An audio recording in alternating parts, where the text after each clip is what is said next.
Вы можете пока задать вопросы. Вопрос задавать,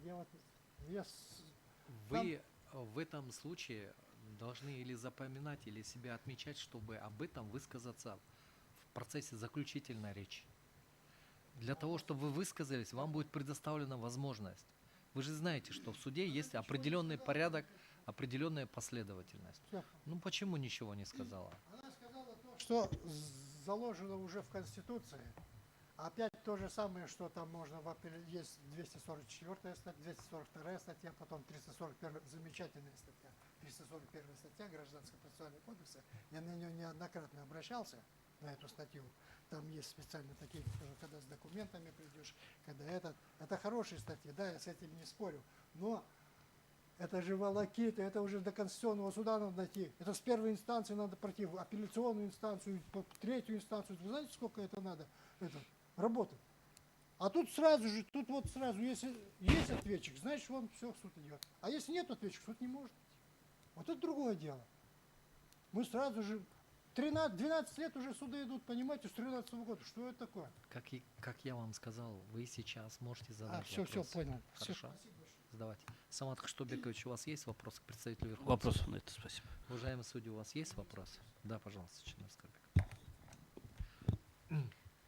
Маргарита Насыркановна, вот из того, что, в принципе, мы рассматриваем, да, этот вопрос права быть уведомленным о судебном заседании, скажите, пожалуйста, в чьи обязанности входит реализация этого права? Кто обязан в данном случае? При подаче в суд истец указывает известный ему адрес, то есть это исходя из договора или из каких-либо других документов, и, соответственно, суд направляет именно исходя из представленных документов, но и в то же время, конечно, судья проверяет, например, допустим, если там имеется уже там фактическое место проживания или зарегистрированное, да, где у него прописка есть, может, копия паспорта приложена. Ну, разные ситуации бывают. Иногда бывает, ну, это зачастую так, поскольку у нас внутренняя миграция очень сильная, то есть очень часто бывает так, что по месту прописки, ну, по месту регистрации, да, сейчас, ну, зачастую не проживают. Но сейчас, как всем известно, например, при даже заключении любой сделки или что-то, везде же просят указывать место регистрации и место фактического проживания. Но это чтобы во избежании каких-либо вот таких спорных ситуаций, чтобы этого человека можно было найти, предъявить иск, ну или по каким-либо причинам. А потом есть еще такая статья, что это в Гражданском процессуальном кодексе стороны, что истец, что ответчик, они же при перемене, это 130 статья, перемена адреса во время производства по делу, да, ну, то есть, допустим, очень редко такое бывает, что, допустим, на первое заседание, скажем, ну, извещение, что он не проживает, поступило, и суд сразу рассмотрел и сразу вынес решение. В основном практика показывает, в основном суды откладывают на другой день, еще раз отправляют или стараются выяснить, да, каким-то образом фактическое место проживания ответчика. И потом для этого есть 130 статья, что лица, участвующие в деле, обязаны сообщить суду о перемене своего адреса во время производства по делу. При отсутствии такого сообщения извещение повестка посылается по последнему известному суду адресу и считается доставленным, хотя бы адресат по этому адресу более не проживает или не находится. Если исходить из, скажем, доводов нашего заявителя, обращающей стороны, то, ну, допустим, если суд будет искать, да, или там истец, и невозможно найти, невозможно доставить, скажем, именно этому ответчику, то тогда не будет вот этого баланса, это нарушается право истца, во-первых, а потом это будет волокита, и тогда любое производство, оно будет замораживаться тогда. Тогда невозможно будет в суде рассматривать, это будет и волокита, и... Я прошу вас просто точно сказать на мой вопрос ответ, да, в чьи обязанности входит уведомить стороны? А уведомить это суд. То есть это Суд, обязанность да. истца, мы говорим, Да. да? Теперь давайте Суда мы посмотрим. говорим. да, суда, в данном случае суда, я хочу сказать. И если мы говорим сейчас о способах уведомления, да, 128 статья говорит о чем? Первое, мы говорим, что суд должен отправить заказным письмом с уведомлением о вручении. Мгм. Это, как правило, императивная норма, да? Да.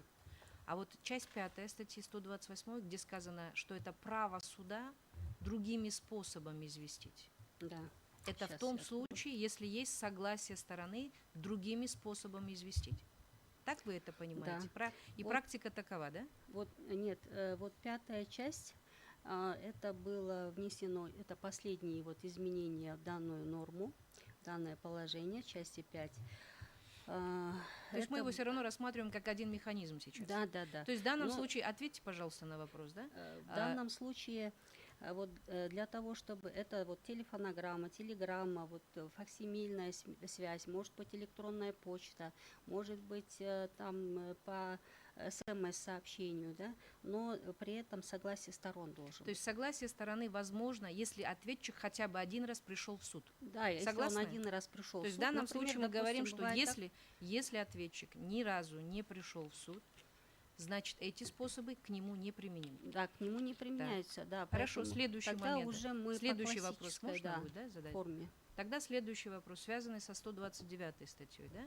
Если мы как раз-таки говорим о том, что в судебном извещении должно быть требование суда для того лица, которое получает вместо ответчика это извещение, передать при первой же возможности, в данном случае оно вытекает из какого-то судебного акта или нет?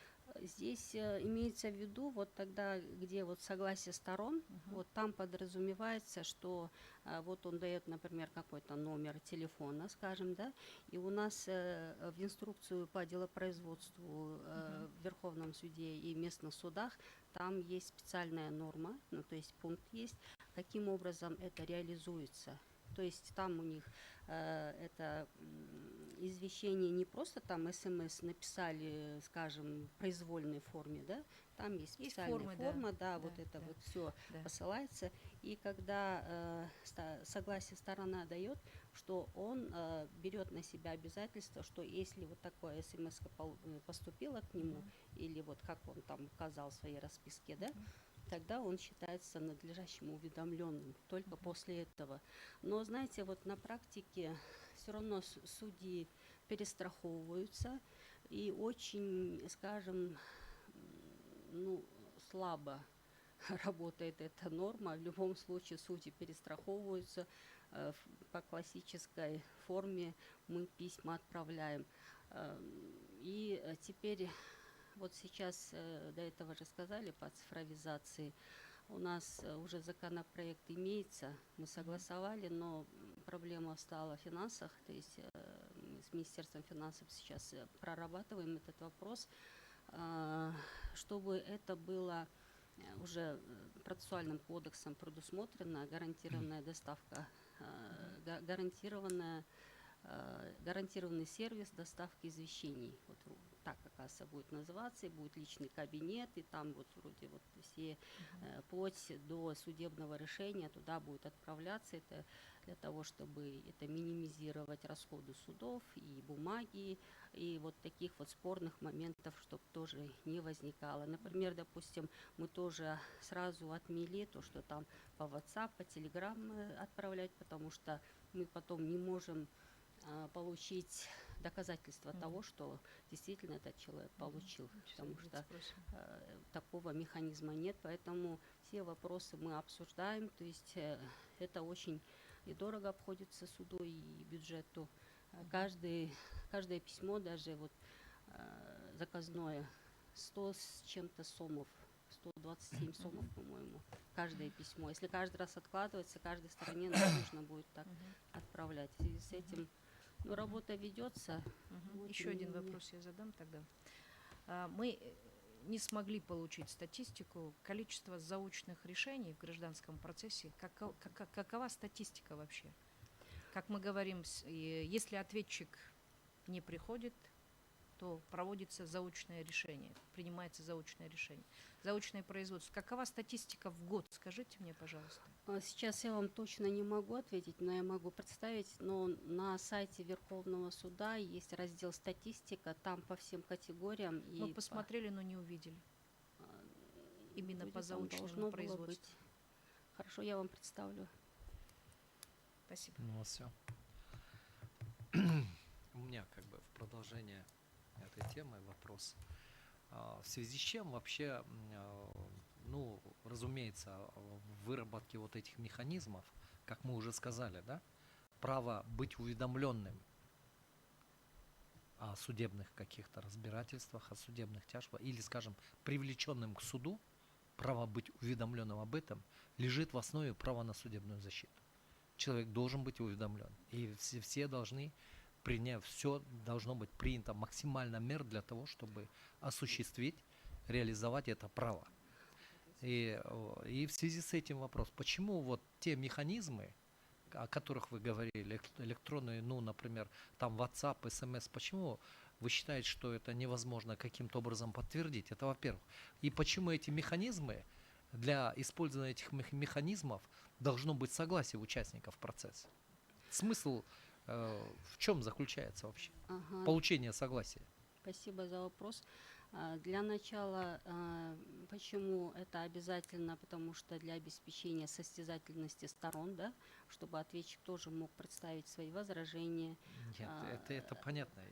А вот именно сейчас, вот, который мы разрабатываем законопроект, он как раз-таки Что он вот в себе содержит? Основные позиции, скажите. основные этого закона. позиции, вот как раз-таки, чтобы уже процессуальным законодательством уже узаконить извещение вот посредством, скажем, других средств связи, чем нежели вот классические, да, которые там, допустим, из руки в руки Нет, передаются. они как бы есть, но они там сказано. Я как раз спрашиваю, что в чем смысл введения вот этого ограничения? Согласие участников процесса.